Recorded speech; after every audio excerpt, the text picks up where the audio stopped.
Welcome back to the weekly news roundup. This is the business and the Sillyville editions. My sorry, you guys. There's just no real good tech silly news this week, but hey, we found a couple anyway to share. I booted some out because they were a little too out there for this channel. But anyway, let's go ahead and get into the business news first. First, Microsoft moves to new Windows development cycle, releasing major releases every 3 years. You know, kind of like it did before Windows 10 was the last edition of Windows you'll ever have. It's going to continuously roll. So we're just back to Windows as usual.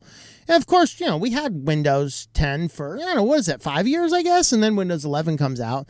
Now we're going to get like Windows, Windows something, I don't know. But they've released a new roadmap declaring that we are going to be releasing new Windows versions every 3 years. Congratulations, you've returned back to your model from the 1980s. But anyway, keep an eye out for that. New features and bugs and stuff like that all coming on. And now we just have this giant Amazon block. Apparently Amazon was up to fun stuff. So Amazon sues admins from over 10,000 Facebook groups over fake reviews. And it wasn't enough for them to just close them down. They're actually continuing with the lawsuits, and they're saying mostly it's to allow the discovery process to go in order to really demask who these people are and get more details about the group. So they're not like, hey, they're shut down. They're going through for discovery process to identify them. Amazon says it will leverage the discovery process to identify bad actors and remove fake reviews commissioned by these fraudsters that haven't already been detected by Amazon's advanced technology, expert investigators, and continuous monitoring. So hopefully this is good. I mean, I think it's good if Amazon takes a stand against the fake reviews because the reviews are something that's important. And so we have to take account of that. And next, Amazon just made it easier to buy unicorn meat from Alexa. Hey, Alexa, order unicorn meat, confirm. Hey, Alexa, what are the reviews on that unicornmeat.com? They basically released a lot of information about Alexa this week. Some of this is more ability to get in there and have discussions about showing you the reviews. They can tie in a little bit more functions and features. They talked about a few other devices, and basically, like, here it is. What are the Amazon reviews? How much does it cost? When can it be delivered? Why would developers do this? Well, some can earn commissions on products Amazon customers buy through the system. Of course, it all comes down to some money. Of course, which is all right. Hey, if you want to use my Amazon affiliate link, I got one too, because we all buy stuff on Amazon from time to time. Well, most of us do anyway. You can find that link over there on, I think it's tlm.li/Amazon. I don't push that one enough, but it does exist. If you do shop at Amazon and want to help support the channel, we can do it. tlm.li/Amazon. All right. Let's see. Separately, they announced a new software developers kit, the Alexa Connect Kit, STK for Matter, the new smart home standard supported by Amazon, Apple, Google, and others. So you can add Alexa to a bunch of your crap. So now you can just simply walk by in the morning and go, hey, toaster, I'm out of unicorn meat. Toaster, your order unicorn meat, confirm. Apparently they didn't have Alexa going into some skull candy headphones as well. Really? Do we need that? Do we need to talk to our headphones, people? I don't know. But anyway, you can go ahead and order stuff more easily from your spyware that you are paying money to put all throughout your house. See, the government does not have to pay money to put all the spyware throughout your house. You're paying your own money to do it. And another one we've been warning about for a while, Amazon buys One Medical for $3.9 billion. This is a cash deal. It's not like, here's some stock options. This is cash. They're like, we want it all right now. So what One Medical is one of the online medical groups that popped up in the era of the Koofies. So you could have your One Medical account and then have 24/7 access to virtual care doctors. Virtual care doctor, I think I'm choking. Great. All right. Wow, that's a cool shade of blue. I wish I could help, but I'm on a webcam on the other side of the world. Or is it more like, well, that's an interesting shade of blue. You're dying. I can't do anything. I am on the other end of the world in a igloo or something. I don't know. But, Amazon acquires PillPack at one point in time. They had their own digital pharmacy. Haven was shut down, but now they're just kind of getting into it with the One Medical deal. They gain access to physical health clinics and payer hospital system relationships. That's all we need. Amazon having all of our data. Isn't that great? Amazon having our health data. You know, how long before you start seeing in your recommended feed, hey, we're going to recommend you this Vegemite because we see you're eating too much bacon, you know?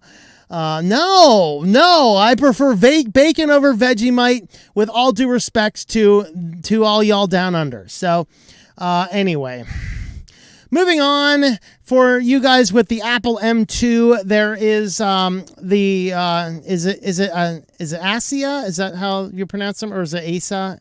I don't know. However you pronounce this company, they've been working on Linux on the new Apple M chips.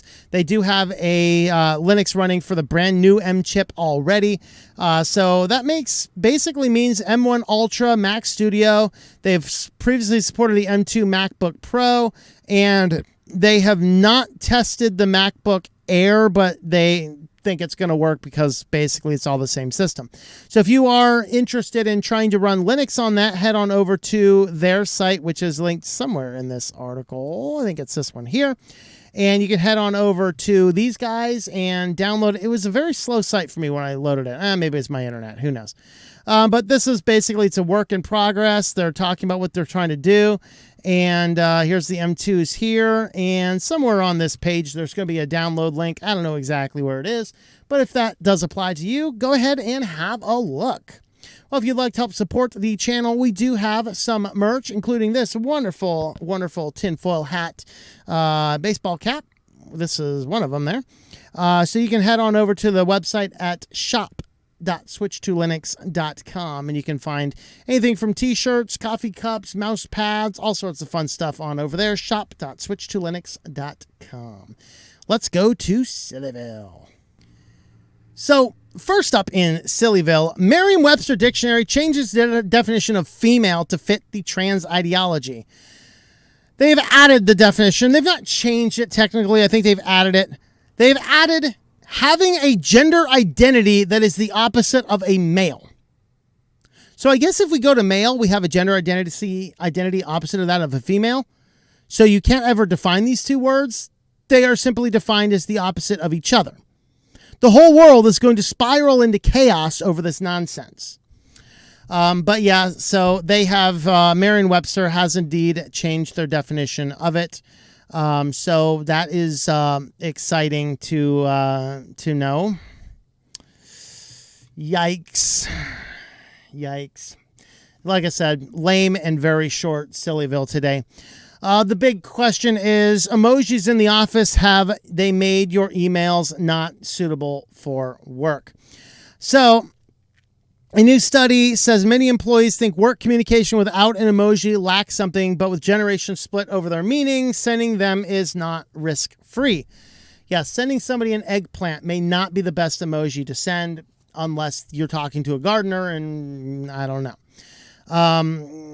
Yeah, there you go. So, in workplace emojis, basically, I don't know. This is a bunch of weird nonsense. Basically, though, the point being is that people are now having debates about whether or not we should have emojis in emails. So what do you guys think? Let me know in the comments. Emojis in emails at work. I mean, when I'm working with clients I've been working with for a long, long time, yeah, occasionally we'll both throw in the occasional smiley face. But we're not over there like, hey man, I was watching this movie today and this dude had like this eggplant and all this blah, blah, blah. I mean, it's like, well, I mean, first, I don't swing that way. Second, I might throw in the occasional smiley face just because if something, particularly if something was funny.